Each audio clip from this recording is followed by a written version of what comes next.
Daily Words of God. From the moment you come crying into this world, you begin to perform your duty. You assume your role in the plan of God and in the ordination of God. You begin the journey of life.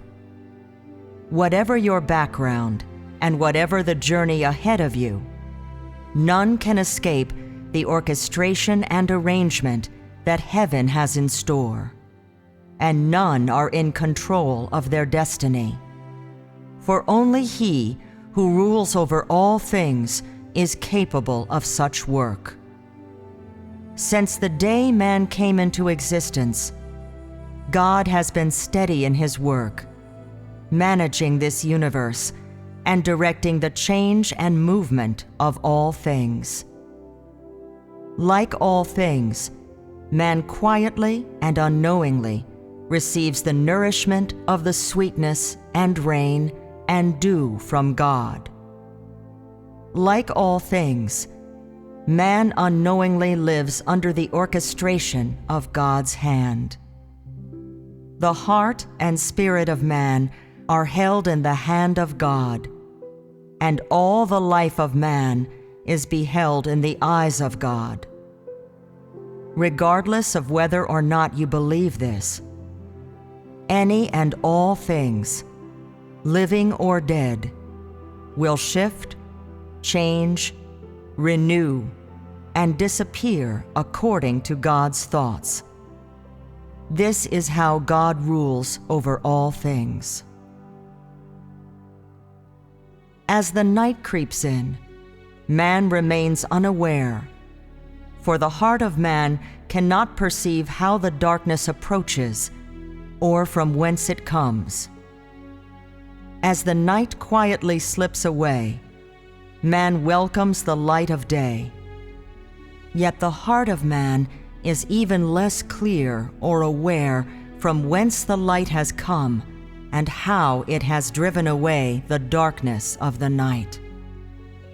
Such recurrent alternations of day and night take man into one period after another, moving through the times, while also ensuring that the work of God and His plan are carried out during each period and through all times. Man walked through the ages with God, yet man knows not that God rules the fate of all things and living beings, or how God orchestrates and directs all things. This is something that has eluded man since time immemorial to the present day. As for the reason why, it is not because the ways of God are too elusive, or because the plan of God has yet to be realized, but because the heart and spirit of man are too distant from God. Therefore, even as man follows God, he unknowingly remains in the service of Satan. None actively seek out the footsteps or appearance of God, and none wish to exist in the care and keeping of God. Rather, they are willing to rely on the corrosion of Satan and the evil one in order to adapt to this world and to the rules of life the wicked mankind follows. At this point, the heart and spirit of man are sacrificed to Satan and become its sustenance. Moreover, the human heart and spirit become a place in which Satan can reside and a fitting playground for it. In this way, man unknowingly loses his understanding of the principles of being human and of the worth and purpose of human existence. The laws from God and the covenant between God and man gradually fade away in man's heart, and man no longer seeks or pays heed to God. As time passes, man no longer understands why God created man, nor does he understand the words that come from the mouth of God, or realize all that is from God. Man begins to resist the laws and decrees from God. The heart and spirit of man become deadened. God loses the man of his original creation, and man loses the root of his beginning. This is the sorrow of this mankind.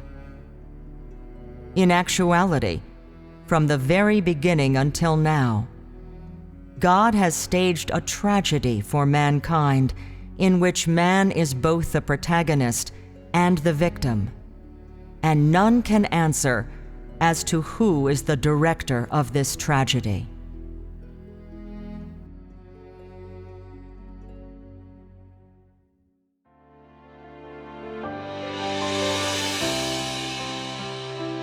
From the moment you come crying into this world, you begin to perform your duty in the plan and ordination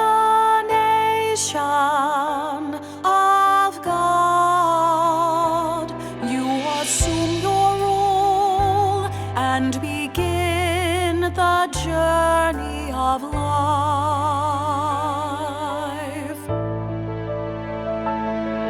Whatever your background or the journey ahead of you, none can escape the orchestration and arrangement that heaven has in store.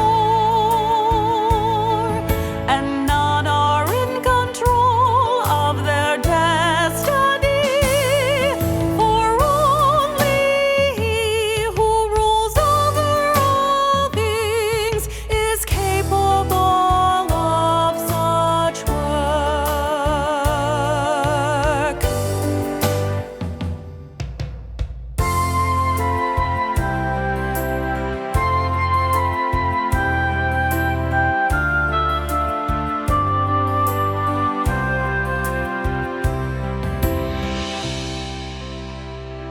Since the day man came into existence, God has been steady in His work, managing this universe and directing the change and movement of all things.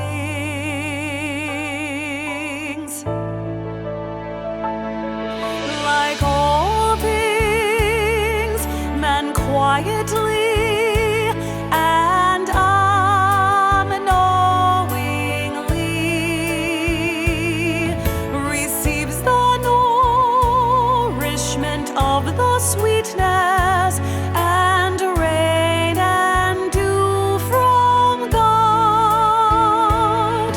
Like all things, man unknowingly lives under the orchestration of God's hand. The heart and spirit of man